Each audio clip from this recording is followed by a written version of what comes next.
we can see the negatives, and there's a lot of times, and I'm guilty of this too, of saying the church hasn't prepared us for this. The church doesn't teach us sound doctrine, or the church doesn't teach us confessionalism enough. The church doesn't teach us church history so that I know where we came from.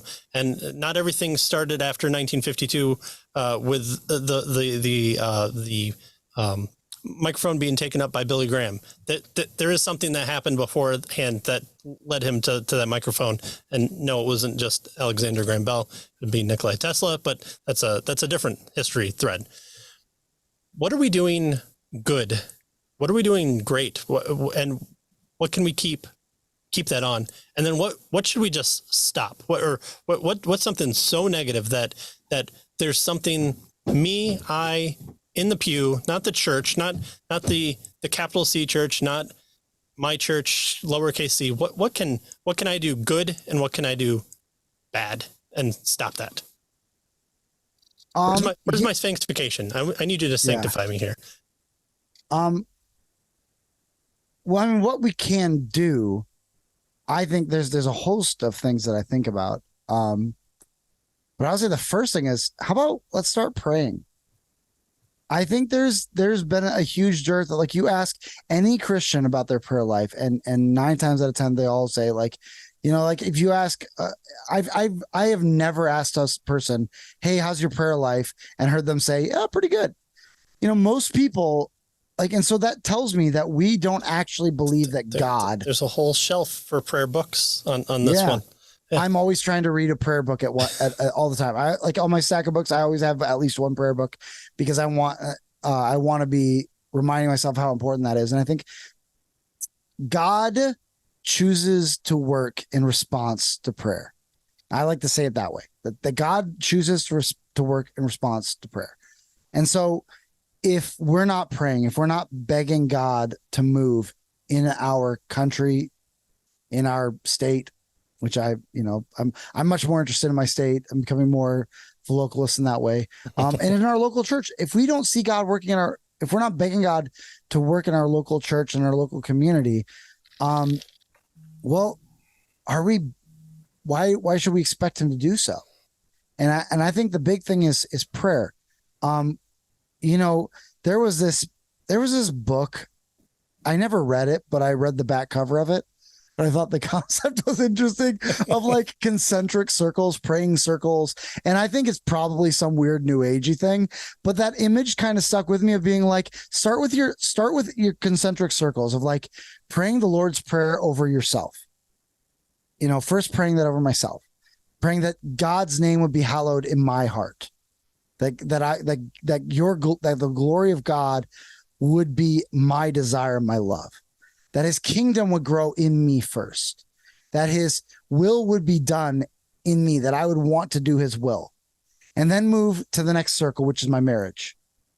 And, you know, is my marriage successful? Well, how have I been praying over my wife and over my marriage? And how about my children? Am I praying daily over my children?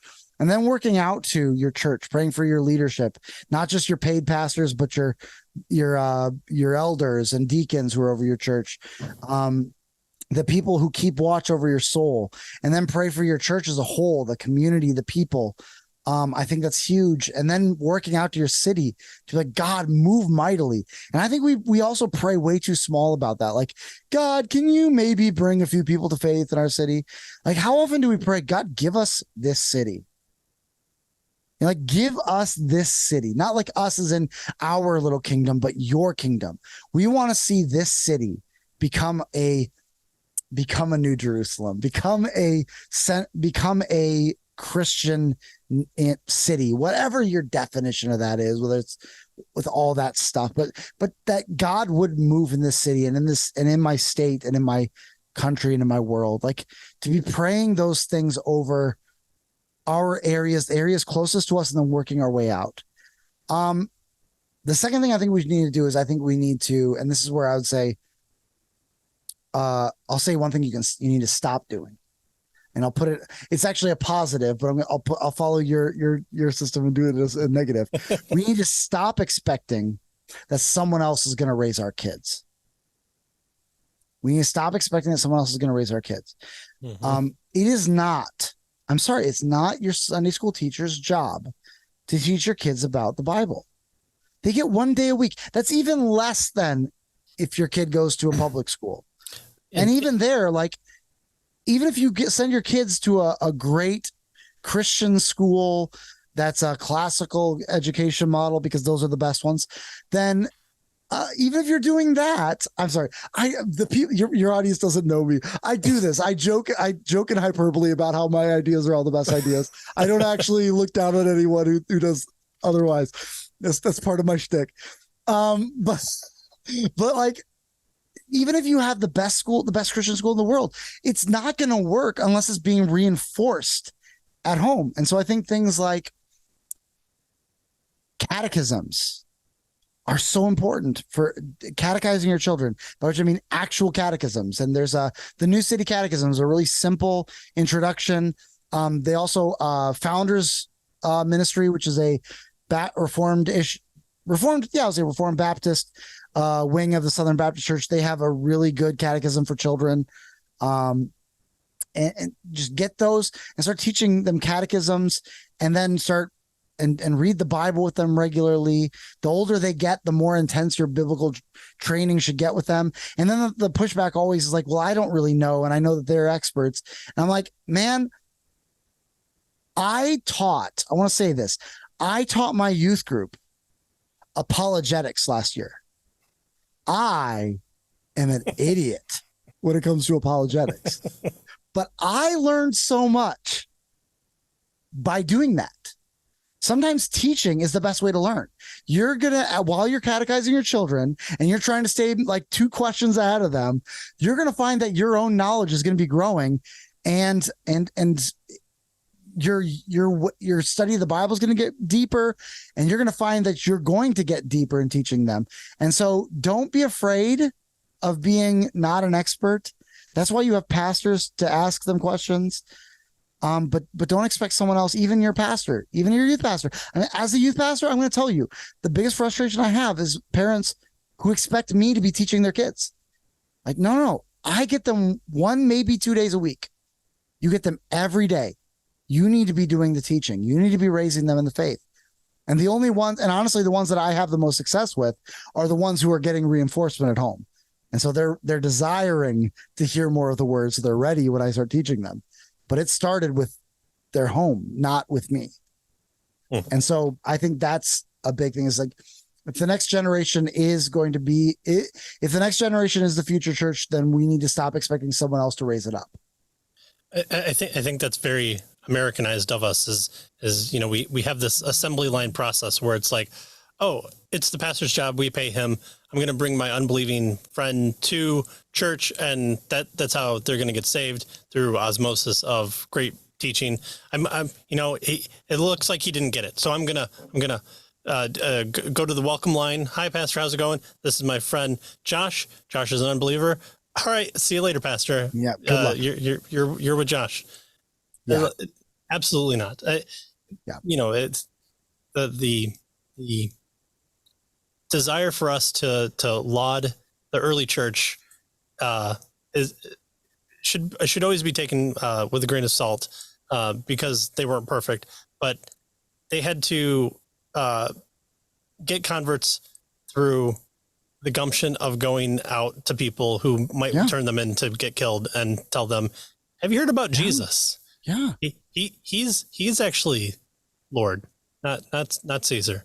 And so, absolutely. And so it's not the pastor's job. It's not the youth pastor's job to train children. It's not your teacher's job if you go to government schools, or even to a private school, Absolutely. And it's one of those where what I tell my children, my goal is to instill in my children the ability to fail. And it's a hard concept, especially for parents that have expectations of educational excellence for good, not, oh, we're going to do this because China's doing this and we want to compete with them. I want my children to be well-rounded. I want them well-rounded to fail. And so if I will allow them to say, I don't know, well, yeah, I mean, that's why we're at school is to go and learn.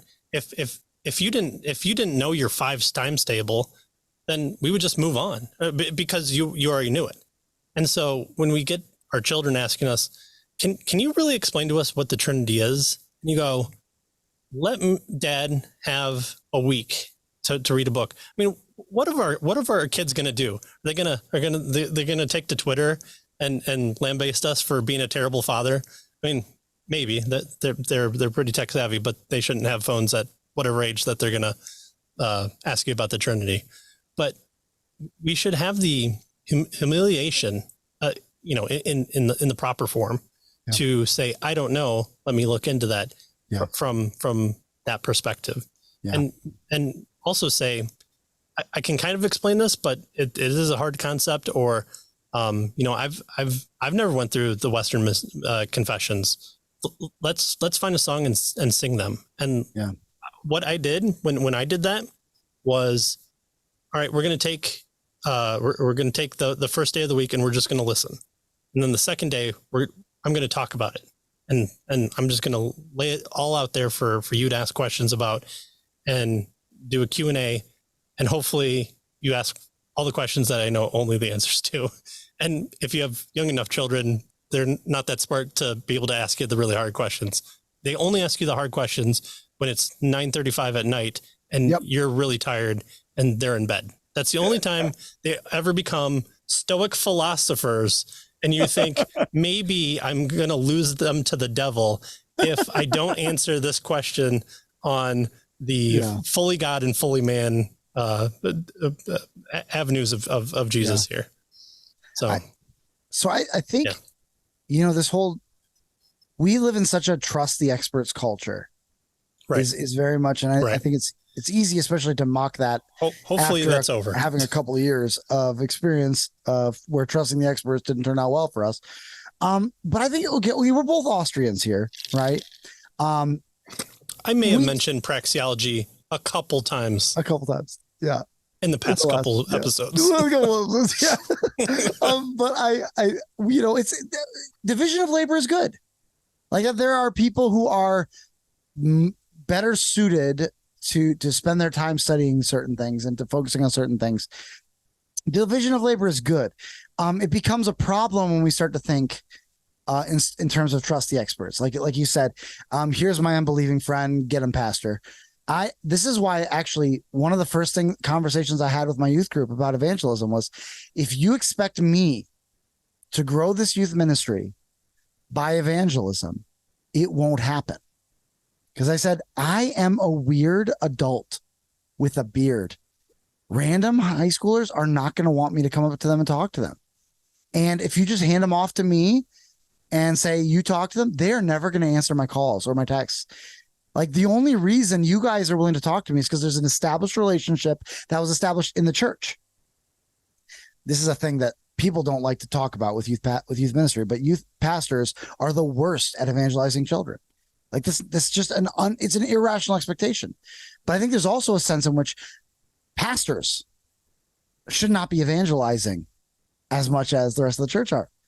There's this expectation that they should be that I don't think is rational.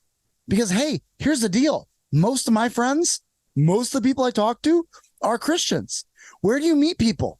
You meet people at work. I work with Christians. You meet people at community events. My community events are all Christian community events. You meet them with hobbies. All my hobbies are studying the Bible. So there's I don't meet non-Christians. When I do, I am expected to represent Jesus well and to seek to pray for them and to reach them with the gospel. And I do have neighbors, but I am not going to come in contact with as many unbelievers as you are, as you, the person. And I was saying this to my youth group, but I think pastors need to start having frank conversations with their church and say, with you, I don't talk to as many unbelievers as you do. And so you are actually far more suited to sharing the gospel with unbelievers than I am. So instead of waiting for me to do it, let's have conversations about how you can do it. And let's start really small. Like one of the things our church is doing right now is we're talking about is called personal risks. We're saying we want everyone to, I think everyone in the church, it's an average of like, I think it's like 5, like, I don't know, like it's a small area. I forget what the number is, but it's like we're trying to do in 5 years so many thousand personal risks in a congregation. And like people are like, okay, so what's a personal risk? A personal risk is telling a person that you're a Christian. A personal risk is inviting a person to church. A personal risk is reading your Bible at work so that people see you. I know someone who works front desk at a YMCA, and she just reads the Bible and talks. And when people are like, "Oh, what are you reading?" Well, she tells them about it. Like that's a personal risk. And like starting small and being like, it doesn't mean you have to go out and become Billy Graham. It means you just have to be ready to represent Jesus, to be an ambassador for Christ everywhere you go. And that's how the church is going to grow. And I think the same thing applies to your family. Like it's fine having youth, people who have expertise in youth ministry, or having expertise in children's ministry, or having expertise in catechisms, like people who write books on catechisms, who write books on Trinity and deep theology. It's good. That's fine. Like that division of labor is good, but that does not let you off the hook for raising your own children. And the truth is, the stats are in, and the most important thing in the life of a child being raised in the faith is the active participation of their parents, and especially their father, because reality is sexist, in their life. Reality is sexist. We got to deal with it. The active participation of their father in their life, and especially their spiritual growth, is a huge factor in their faith journey and coming to and staying in the church. And so trust the experts is not an excuse for not being a Christian, and doing the work over the area that you're given. Well, speaking of children, what's up with kids? Are they all wild, promiscuous teenagers who are having children out of wedlock because marriage doesn't matter anymore? Are they all alpha males who are watching the latest Eastern European guy who converted to Islam? Are they all demi furries who are going to anime conventions because Western art is dead, or are they normal? What's up with those kids? Well, I think so there's kind of two ways that people want me to talk about this. I find everyone either wants me to be a black-pilled pessimist and be like, the world's getting worse, everything sucks, give up, it's all going to hell. Or they want me to say, hey, no, it's the same problems we've always had. No, it's pretty bad. It's pretty bad out there. Like, I think it's okay for us to do that. Like, I think some pastors try to overgo the other way and say, like, no, this is just, nothing's new under the sun. This is kind of new for us. I don't think it's new for the world. I would point back to the fall of Rome, which is part of the reason why I'm like, yeah, I don't think the U.S. is going to last much longer. But it's pretty bad. Like we can say that. We can step out and say that. But I would also say that, like, among the students who are reached, my youth group, I am very pleased with the students who are in my youth ministry. And is that because I'm awesome? No. Is that because I just happen to get lucky? No. It's because when you don't soft pedal them, when you give them the full octane word of God, they latch onto it and they love it. You give them a mission. Like I think that's the thing that, like, why is Andrew Tate so popular? Oh, sorry, I shouldn't have said his name. But you shall not be. Our algorithm's going to go up, actually.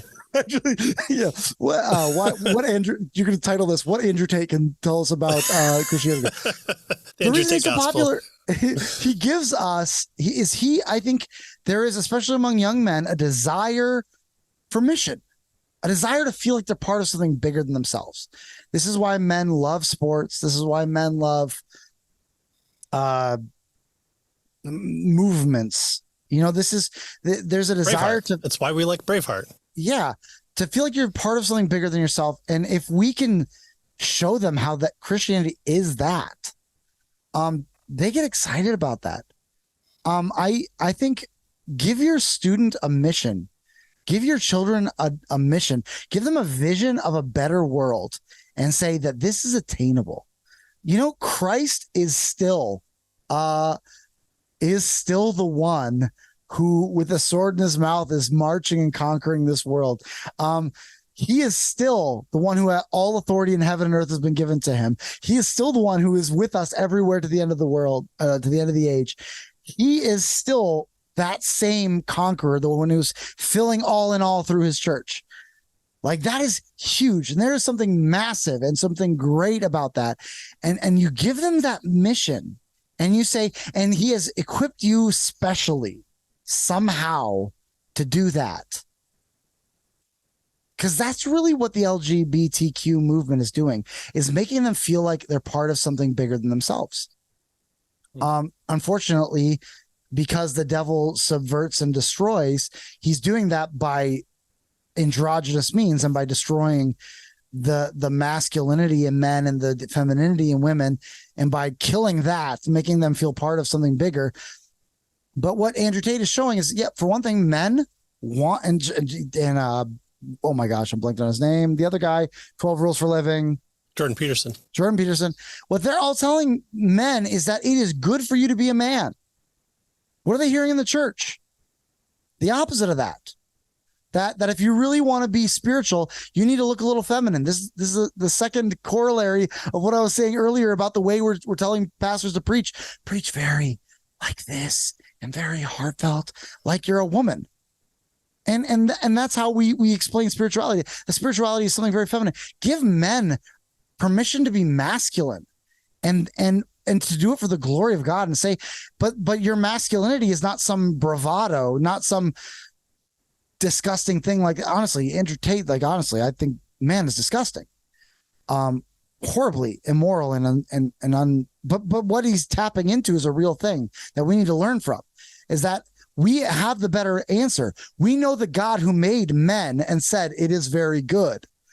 He said, it is very good for you to be men. And I think also you're seeing a similar thing with women, with the trad wife movement, which is resulting, I think, in some kind of terrible ways of, like, I'm seeing this trend of, like, women playing house with their boyfriends and bringing them sandwiches while they're playing video games and being like, come on. If he's not leading you in the gospel now, he's not going to do it when he puts a ring on your finger. And also, why would he put a ring on your finger when you're giving him all the perks of being a wife without ever actually expecting him to make you his wife?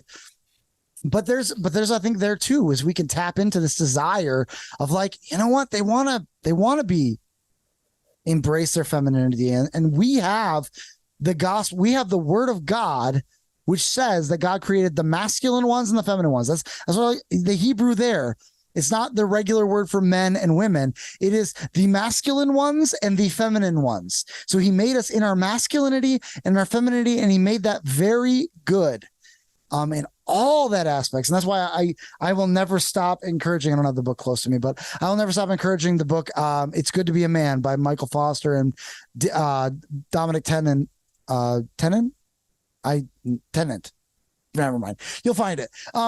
It's Good to Be a Man. I will never stop encouraging that book, because it is not some false bravado, masculine swagger book. It is very serious. And that's what it's very serious about, is getting back to the heart of what it means to be a man for the glory of God. And I think when you present that to youth, they catch that vision. Like, my students, because I so heavily emphasized training in evangelism, training in discipleship of others, I focus hard on that. I've got students who weekly are coming up to me being like, hey, I had this conversation with an unbeliever and they asked me this question. Why should I answer them? Hey, I was talking to someone and they were, they asked me this question about the Bible. What would you say to them? Hey, I'm trying to start a conversation with this friend. What do you think I should do? And hey, I had this conversation and they're thinking about the gospel. Can you pray for me? And it's all because I gave them a mission. Instead of treating the youth like a problem that needs to be solved, this is like, oh, churches, you got to hear this. Instead of treating the youth like a problem that needs to be solved, treat them as people who are looking for a mission. Give them a mission, give them the mission, and watch them go. because like we had VBS in our church 2 months ago, and we had like four adults involved. All the rest were youth. Yeah, All the rest were high schoolers leading. Same. Yeah, high schoolers. I could not imagine being with kids as a high schooler. I was way too cool for school, and I was nowhere near close to even remotely spelling cool with a K, let alone being cool.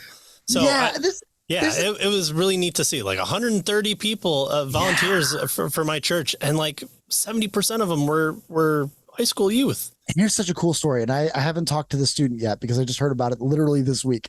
There's a student involved in our youth ministry. I try not to say kids. That's a whole other thing.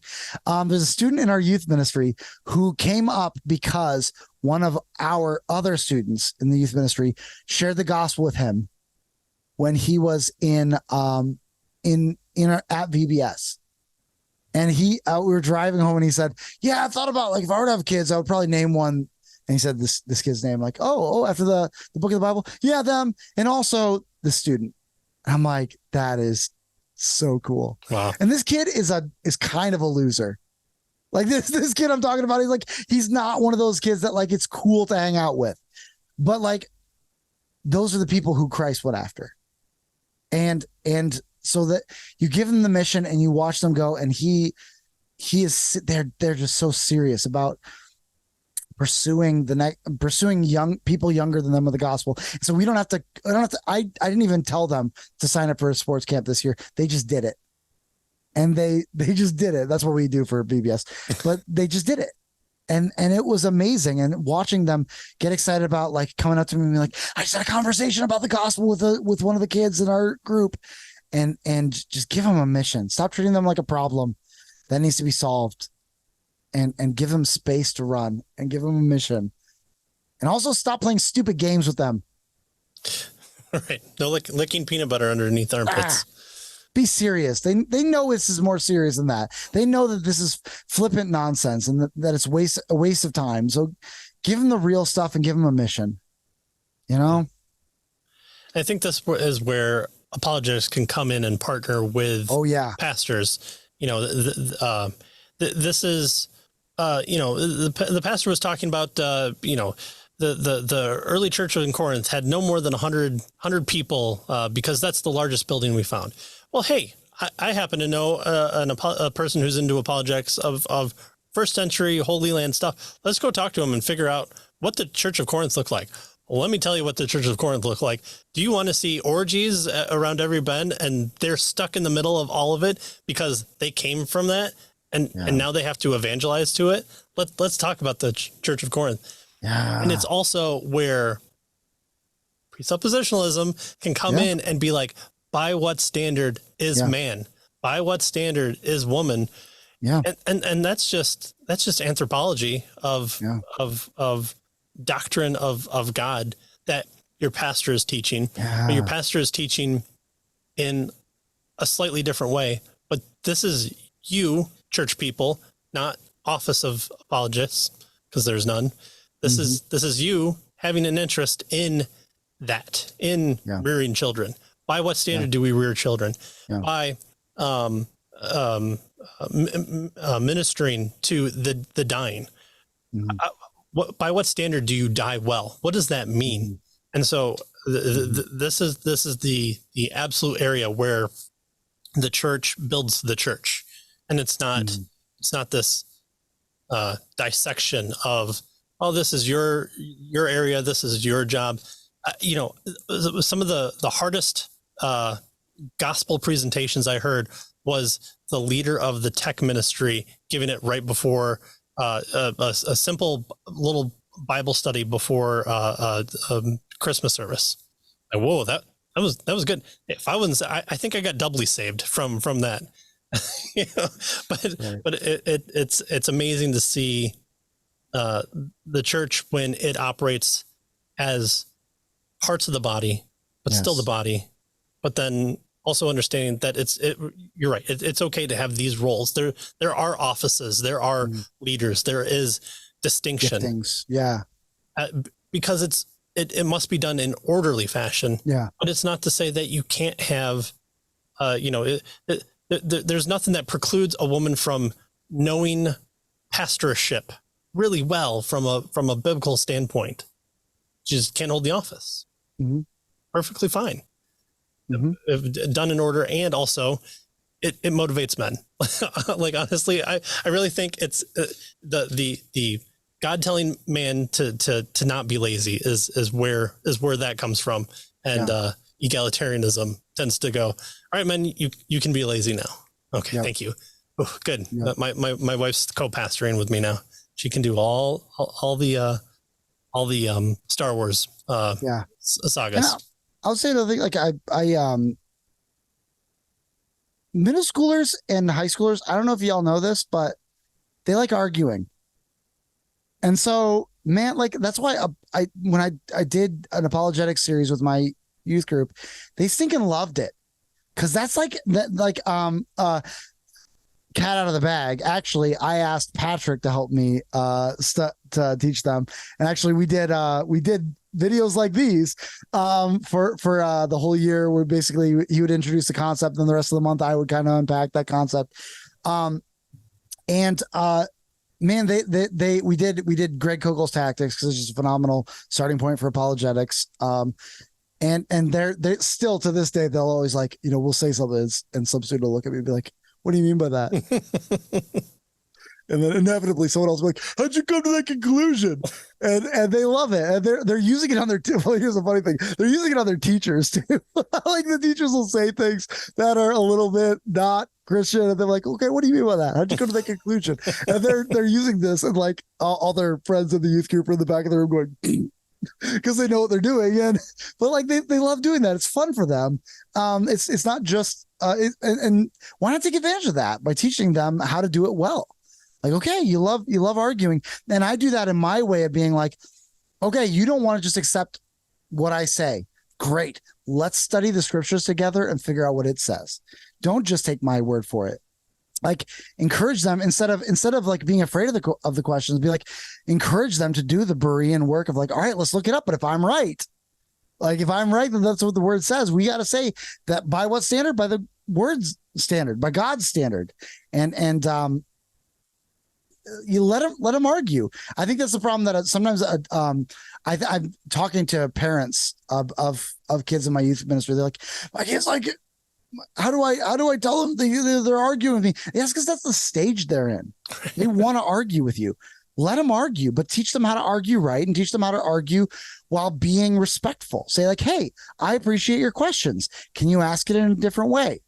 Like, we don't have to, like, I think it's a mistake to treat your high schooler like a elementary kid. Like, they're different phases. You need to work with that. And I think apologetics is hugely beneficial. Like, buy Tactics by Greg Kokel and read it. And hey, can I recommend a good podcast that went through it at one time who helped me to understand it really well? You can listen. I think you guys have in a playlist, right? Yep, absolutely. And you can find it on the website, cavetothecross.com, right? Correct. And you can have them guide you through the book, and then you can do it with your kid.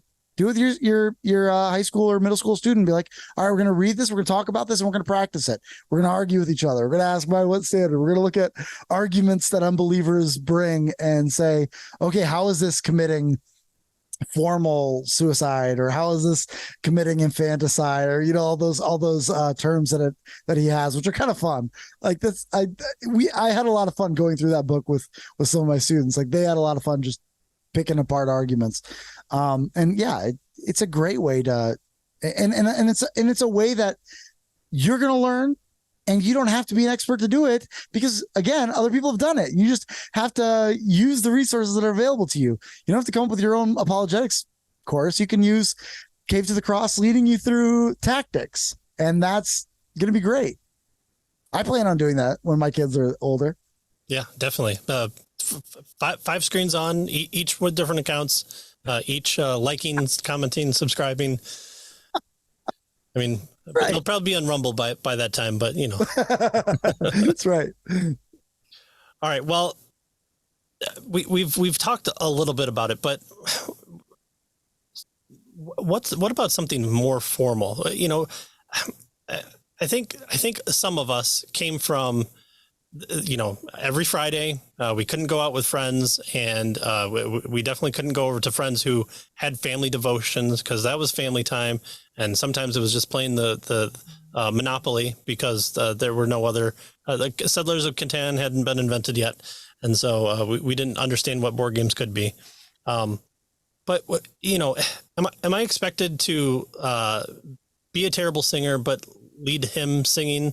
Do I sit down with my 3-year-old and read table talk and really dig into the word? What am I supposed to do?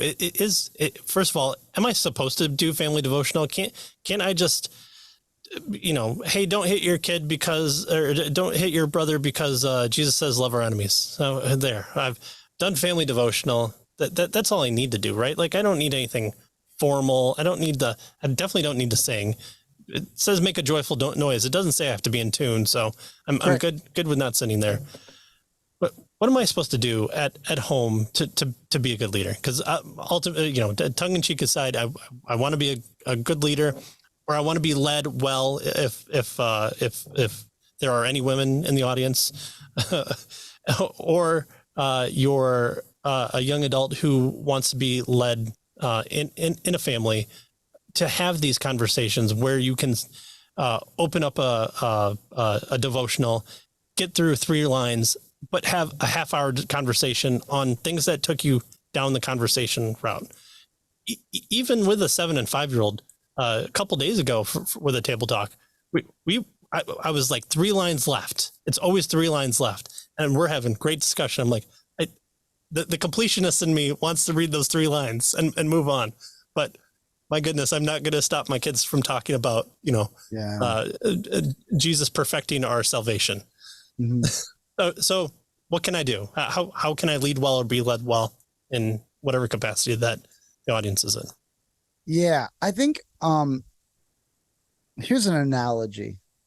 Every once in a while, I get the stupid impulse to start running again.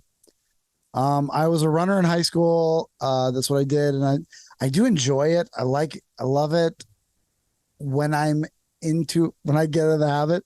But every time, what I'll try and do is I will go out and do a 4-mile run first day. And it's a stupid idea. It's so stupid because I'm a lot fatter today than I was back then. And it's been a long time since I was that skinny. And then what ends up happening is after I run my 4 miles and I feel terrible, I will not run again for the next year. So I think sometimes, like when we talk about family devotions or family worship, the temptation is always to do too much.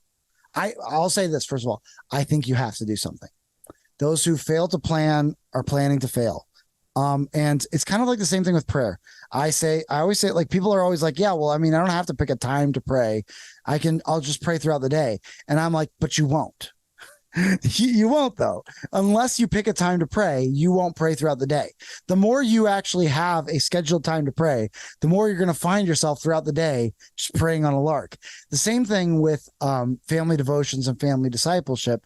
If you don't have a scheduled time to do family worship, which is what I would prefer to the terminology. Devotion is an attitude of the heart. It's not a thing you do. That's just a technical linguistic problem. Family worship. We don't care about definitions around here, okay? But like family worship, that actually is, I think if you need to have some time of that. I would say the same thing with, like, if a church is trying to do, like, sometimes these churches will be like, hey, we're going to go away from Sunday worship. We're just going to do discipleship. Well, how are you meeting the people you're discipling? How are you getting FaceTime with them? How are they to understand that you are a dependable person to ask questions to? How are you getting to like all of these things is built upon what we do on Sunday morning. The fact that I get text messages like I just did from students asking me questions is because I have a weekly day to get FaceTime with them and show that I am trustworthy with the word and that I care for them, that I see them, and there's FaceTime. I think the same thing with your kids.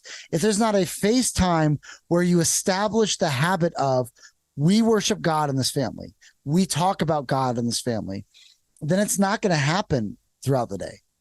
And so the thing that but I always I always say the big thing is don't run 4 miles the first time you're out. Do something small. Like my kids are a lot of my kids are very young. And so we basically just every meal we'll sing a few hymns. We will we'll either do a catechism or read a little bit out of the Bible, and that's it while they're eating. And so they're eating, they're paying attention, they're listening, and we'll talk a little bit about it. And then meal's over, put your plate in the sink or in the garbage if we're being lazy, and using plastic paper plates as we're doing normal these days. Normal, hopefully. But and then you go, and then actually we started having in my family, and we started prioritizing having a private prayer and quiet time after lunch. And so, but we do that every meal, and it's like, so they're coming to the table anyway. They have to sit there for the whole meal. So let's do some singing, let's do some songs, do some Bible. We don't do all that much though. We don't do a ton. But just enough that like later on, when they see something on the TV, when I see an ad or something on TV that is immoral, I can say, hey, what does that one catechism we just read say?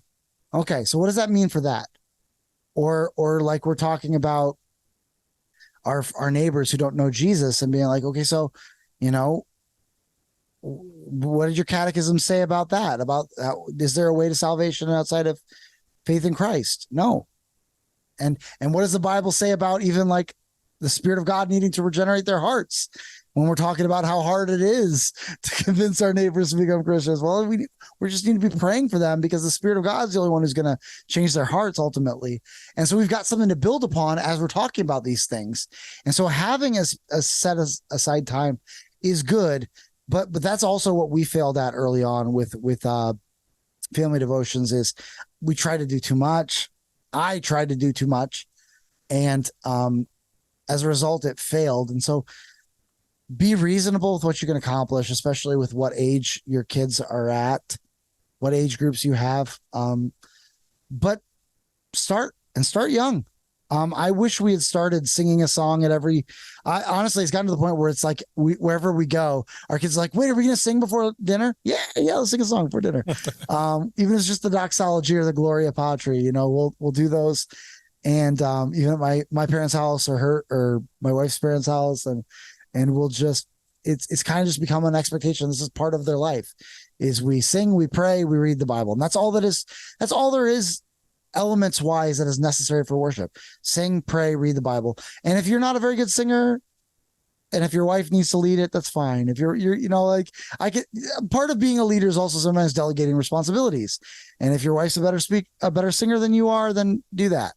If your wife reads better than you do, then have her read the Bible and you just comment on it and you teach about it or something, whatever, yes, I believe that men should be leading the house and they should be leading the family worship whenever they can, whenever they're there. But you can delegate the meals that you're not there. I'm not there for lunch, so my wife takes care of it.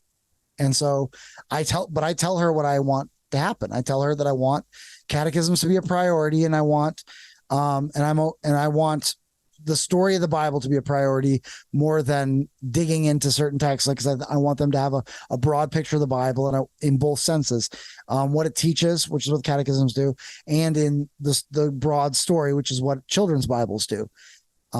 Really good. In fact, I think more adult Christians need to be reading children's Bibles, good children's Bibles. There's some ones that I don't like, but yeah, I think it's fine to delegate. If you're not a singer, your wife is. If neither of you are singers, then it's true that the Bible does say, make a joyful noise to the Lord, and not a beautiful one, the joyful one. It's definitely one that I always put in my back pocket. So that's right. Especially on Sundays after I've worked 12 hours. Hey, there's this one guy, and it's not a joke. It's actually a real thing that a lot of us, some of us on the music team, we're like, there's a guy in our church named Greg who cannot carry a tune in a bucket, but he is joyful as all get out. And so we're like that. He is probably the most beautiful singer in our church because he is like, he loves the Lord, and it shows in the way he sings. And it doesn't matter that it's the same note held all the way through. It's beautiful. And so, yeah. Well, and two, that's one that I tell people when we talk ecclesiastical on, how do I find a good church? I go, check the church website, check the doctrinal statements, but go there and see if the men sing. And I think that tells you a lot more than children's programs or how much the collection is on the back. But if the men are singing, I've noticed are the places that I feel the most home at as far as what a church is supposed to feel like. Yeah. Don't be a sucker for the programs, the children's programs and the youth programs. If they are focused on, I'll even go a little bit broader than what you're saying. If they're focused on the men, then that's a solid church. If they have a solid men's ministry, even if it's not like, even if it's just like a prayer breakfast once a month, but you're like, it looks like the men in this church are serious and growing. That's a good church. And that's going to be a church that's going to sustain you long-term. Won't be a flash in the pan. It's going to be long-term beneficial discipleship. Well, what we did was we covered broad and we narrowed. Look at that. Look at that. We narrowed. That's right. And I'm going to bring us back to something that we can all agree on. That's, of course, Lord of the Rings. And we can say that the story of the church is one made up of people that we hear the stories about, but ultimately is made up by people you never know. And it's so many non-serious, non-important moments that make up the culmination of God acting out the plan of salvation through the history of the church for the past 2,000 years. And I'm not including Old Testament just to have a bifurcation point on the cross, but that when recently I was reading Hobbit with my oldest for the second time because I started too young because I wanted to read it and realized that was a bad mistake. But one of the things that she got out of it that was unprompted was how much prominence Bilbo plays in The Hobbit, obviously called The Hobbit. But a lot of the story, he's just kind of like, other than a few things, he just kind of bumbles along, and he's not really important, especially for the last part of it, where like there's a war that starts and stops. He has almost nothing to do with it, but he's also vitally important in that. And you can't tell. You can't tell. Okay, if he wasn't here, if he was here, what does that mean? Well, he's just going to go back to the Shire and be an important person there, but try not to be an important person. I think there's a lot of truth in there for how we should view history, because we tend to focus on the wars, we tend to focus on the presidents, we tend to focus on the heroes of the nation, and we do that in church history as well. But there's so much that involves no-name people doing nothing of importance other than exactly what God told us to do. And that's what moves us through time, and hopefully with the proper understanding, but the sheep will be called and the goats will be called as well and then departed. But we need to not focus on the big names, but focus on our own path, our own illuminated gospel, the word, illuminating the path before us. And we'll realize probably at the end of time exactly more so how we impacted all the people behind us who followed in that path of light. So we started with everything, and we got to the individual, and then we'll back out again. So ultimately, we want to, of course, always point back to God. He's the ultimate mover. He's the one who knows all things, is everywhere, sustains all things, brings about salvation to all people. we're faithful in carrying out that message, but we're unimportant, but we're also very important in that carrying out. So, and I think if I want to make a case for optimism too, whenever I can, to be like, there's a sense of defeatism, I think, in a lot of conservative Christians. I got to speak at a church camp just last week, and the theme of the week seemed to be like, man, everything just kind of sucks. And I got to the point, and my last message was I was going to talk about that Great Commission, the Great Commission, and going tell the world. And I was like, I had to rewrite my message a little bit, because I was like, you know what? Everyone knows, go into the world and make disciples of all nations. They know this one. They've heard it at every single talk, every single time they've come to camp. And so I talked about it a little bit, be like, okay, you need to go tell friends about the gospel. But then I was like, hey, I want to highlight three really important things from this passage that usually gets passed over. One, the person talking to them is a guy who 3 days before was dead. Like, this is a guy who died. Like, it doesn't get more bleak than that. As far as messianic calls go, that's a pretty massive failure to end up crucified and killed. This is a guy talking to them, and he is up walking around talking to them. He is giving them a commission. He's a guy who died, and he got up again. Like, if you think that everything could not get, like, if you think everything is so black that it could not possibly get better, the guy who we're following died, and then he got up again. Like, this is a religion of the impossible. That's what we do. That's what Christianity does, is we do the impossible. Second thing, when he comes to them, the first thing he says to them is not go make disciples of all nations. He says, all authority in heaven and earth has been given to me. Go therefore and make disciples of all nations. You go, why? You go, why? Because he has all authority. Jesus does not become Lord. We don't make him Lord. We don't hope he'll become Lord. We don't cross our fingers that maybe he'll come into lordship. He is Lord. And he's Lord now in the dark time. And he is still taking this world. He is still leading this world to its glorious conclusion. And so, and third, that it ends with, and behold, I am with you always to the end of the age, that we don't go alone in this world. We are never alone. The darkness that we walk in with the light of the world within us. And so, to jump on a Tolkien quote, because you started it. Frodo says, I wish it need not have happened in my time. So do I, said Gandalf, and so do all who live to see such times.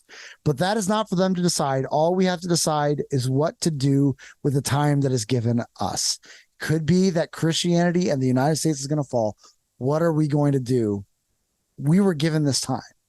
American Christians, in this time, in this place, what are we going to do with it? Are we going to hide away in our holes? Or are we going to go with the confidence of those who are following a resurrected Lord who is with us everywhere we go? Go be conquerors. That's it. That's all I got to say. Anarchist Bible Study is linked below. That's right. The messages for the State of Theology will be linked below as well. caveofthecross.com for the episode with all the links to all the books mentioned. I don't think I have to link Lord of the Rings, but I'm sure we can find it. Next week, we'll probably resume our 10th book that has been announced last week or the week before, because it's probably episode 2 of this one, because Josh talks a lot. The fact that we got 2 episodes only out of it is the miracle of the night. Josh, thanks for joining us. Thanks for having me, brother. Where can we find your amazing Twitter? What's the handle there? At IOANCAP, IOWANCAP. He's one of 6 people that I hit the bell on, so that I can always like his stuff. So I can be one of 3 people that will always like his stuff. Appreciate that. Josh, thanks for joining us, and we'll see you next time with my better half, Tony.